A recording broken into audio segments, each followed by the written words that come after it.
Hi everyone, my name's Alex and welcome to this series on productivity and getting stuff done.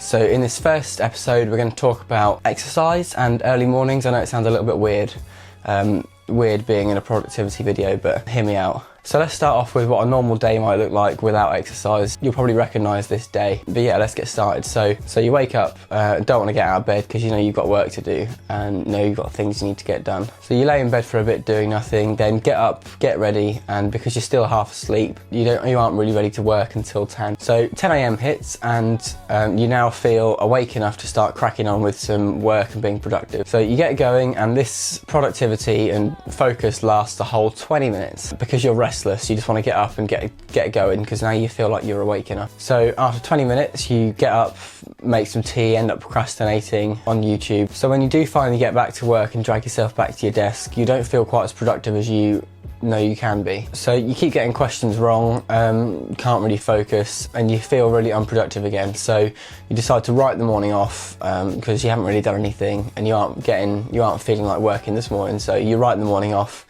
and then waste the rest of it and then go have some lunch. Lunchtime comes, you have a fairly big lunch, and then after lunch obviously you have that afternoon slump. You really don't know what to do with yourself and you feel like a total waste man. You don't feel motivated to do anything, so you sit around scrolling Facebook, procrastinating, can't bring yourself to get back to your desk and get back working. So you sit around and then before you know it, it's dinner time. So you've done about an hour of work today in total and it wasn't really very productive work, you weren't very focused, so it probably equates to about half an hour, 45 minutes of useful work. Because you've not really done much today, you woke up a little bit late, you feel a bit rubbish before you go to bed and you're not really tired enough to sleep. So you lay in bed, watch Netflix for a bit, scroll Instagram, scroll Facebook, and by the time you know it, it's way later than you thought it was. So overall the day has not really been very productive. It's been a little bit of a waste. You've not really done anything useful with it. This was me not so long ago. So now let's go through a day with early morning and some exercise, and I'll go through a little bit of the science behind why I do it. So this was a day sometime last week I think. So I woke up at 6:15 and laid in bed for a bit because honestly who's got the energy to wake up and get up straight away. But then 7 o'clock went for a run. So this brings me on to my first point, which is cortisol. So cortisol is a hormone. Basically it follows a sort of variation throughout the day. So in the morning it'll peak about half an hour to an hour after you wake up, and then it'll peak and then tail off throughout the morning, and then in the afternoon it'll hit a low. So one among many things, it's responsible for breaking down stored fat and stored carbohydrates and releasing a bit of adrenaline.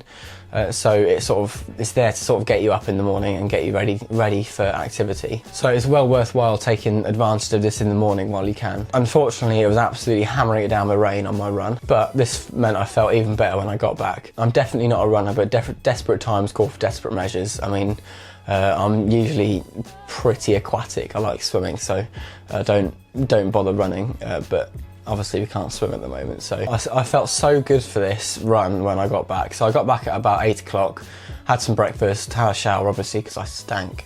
Usually at 8 AM, if I wasn't exercising or how I used to be, I'd be laying in bed like a vegetable, not really thinking about doing anything. I couldn't be asked to get up. That day at 8 AM, I'd got up early and I'd already accomplished something, probably the hardest thing I was going to do all day. So I had to get up early, drag myself out of bed and drag myself out into the rain for a run, which I don't really like doing.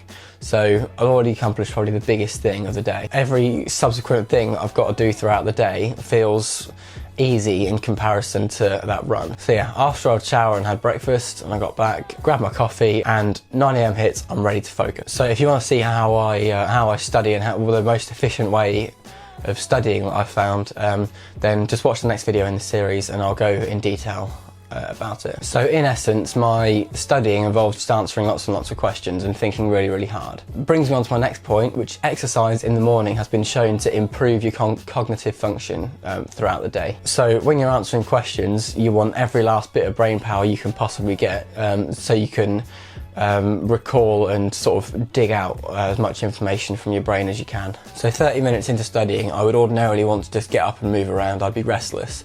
Because I've exercised and I'm just tired enough that I don't want to get up, I sit there and carry on working, and I don't break that focus. So this means I can stay in that sort of productive, focused zone for longer and not get up and procrastinate. So when I do procrastinate, it often leads to making a cup of tea, playing with the dog downstairs, or just chatting to my family, or even just binge watching an hour of YouTube. So after some studying, I feel like I've done more than I thought I was going to be able to.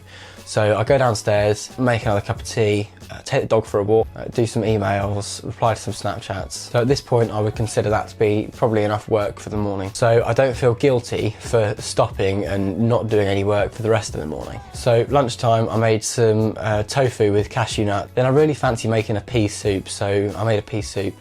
Yeah, that'll be on my Instagram by the time this goes. I'll link that in the description below. So after lunch, the slump usually hits, and that's followed pretty quickly by the guilt of having not done anything all day. So this afternoon slump is partly thought to be down to the low levels of cortisol that you have in the afternoon. So I don't have any of that guilt because I know I've already exercised today, and I've already done quite a lot of work, and I decide to just accept that I'm probably not going to be able to focus very well and go for a bike ride, because I know that when I come back from a bike ride I'll feel good and I'll probably be able to focus a bit better. So off I go.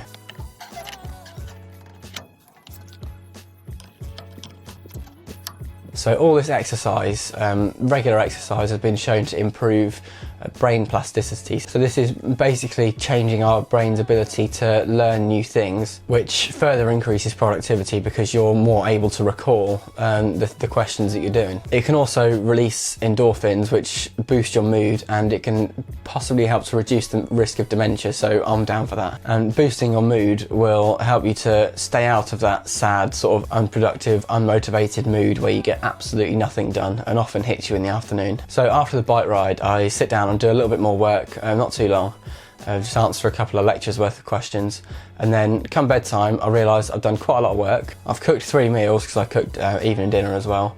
I've socialised with family, I've walked the dog, I've done some Duolingo, a lesson on Brilliant, and I feel like I can sleep because I've made the most of the day, and also I'm pretty damn tired because I've done so much. So hopefully you can see sort of the comparison between these 2 days and why I think exercise is so important in productivity and getting lots of stuff done. If you gained any value from this video, please leave a like and subscribe, and I'll see you in the next video about how you can study efficiently.